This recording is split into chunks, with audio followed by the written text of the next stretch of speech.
一条价值几千块的上等石斑鱼，他怎么也没有想到，在生命的最后一刻，原本一生以食肉为主的他，断头饭竟然是一捆绿油油的青草，了结了他昂贵的一生。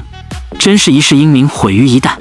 岁月的沟痕蜿蜒在30岁海哥的脸上。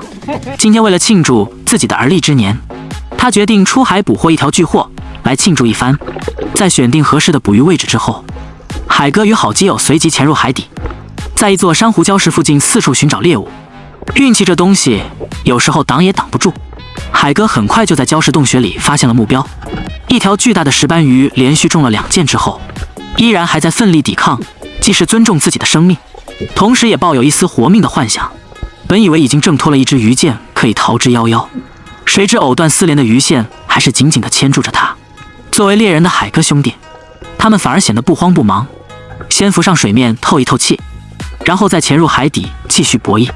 此时受伤的石斑鱼早已躲在礁石缝隙里瑟瑟发抖，不过任由石斑鱼再怎么掩耳盗铃，也难逃2根细长的鱼线将其出卖。经过海哥兄弟一轮又一轮的蛙饕接力赛，这条巨无霸石斑鱼终于无力抵抗，乖乖地从缝隙里被拽了出来。在浮出水面的那一刻，众人看见如此巨大的石斑鱼之后，也不禁发出惊叹之声，连连狂叫。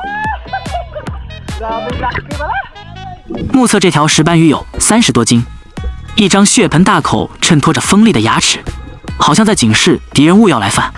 不过经验丰富的海哥根本没有理会他的警告，甚至用左手勾住他的双眼，右手则拉着石斑鱼的鱼鳃，上下用力一扯，整条石斑鱼的血盘大口张得更加凶猛巨大。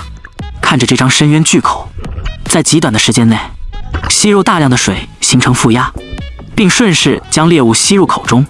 其口中具有众多向内的小尖齿，可防止猎物从口中逃脱。难怪说它是珊瑚礁生态系统的顶级捕食者。看着被拽弯的鱼箭，就知道捕获这条野生石斑鱼究竟有多艰难。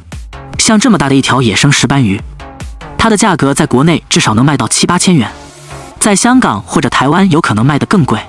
既然海货已经有了，海哥他们便马不停蹄地踏上回家之路。经过30多分钟的航行，他们终于回到家。本以为早已挂掉的野生石斑鱼，怎料它的生命力这么顽强，在接触海水的那一刻，突然死而复生，轻轻地摆动着尾巴，在苟延残喘。小黑生怕石斑鱼装死逃脱，为了保险起见，还是牢牢地将其拿住。时候也不早了，小黑双手拽着石斑鱼的鱼鳃，双脚走出6亲不认的8字脚步，足以看出这条野生石斑鱼的重量确实不轻。转眼间，躺在竹排的野生石斑鱼被小黑用自制的钉子刷在全身上下安抚了一番，坚硬的鱼鳞顷刻之间尽数脱落。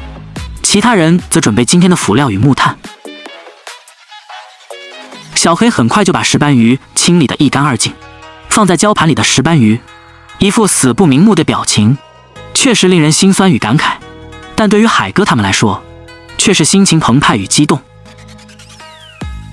海哥为了让石斑鱼更加美味可口，便把当地一种野草从嘴巴塞入石斑鱼腹中，怎料早已归西的石斑鱼依然有伤敌的能力，血盆大口中的向内小尖齿毫不客气地勾在手皮之中，可以看出石斑鱼生前有多么的生猛恐怖，以至于每一个猎捕石斑鱼的渔民从来不敢将手伸进嘴巴抓住它，不然分分钟叫你折手断指。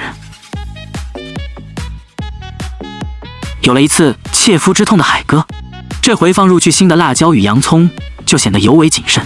他这次直接在石斑鱼的鱼鳃那里塞入所有辅料。与此同时，其他伙伴也迅速架起烤架与点起木炭。不到一会功夫，小黑拿着一根木棍与铁丝，很快就把石斑鱼来了一个五花大绑，紧接着便抬到烤架上面开始烘烤起来，远远看去犹如烘烤乳猪一般。为了不让石斑鱼被火炭烘焦，还需要2个人同时不停地旋转木棍，以达到石斑鱼各个部位受热均匀。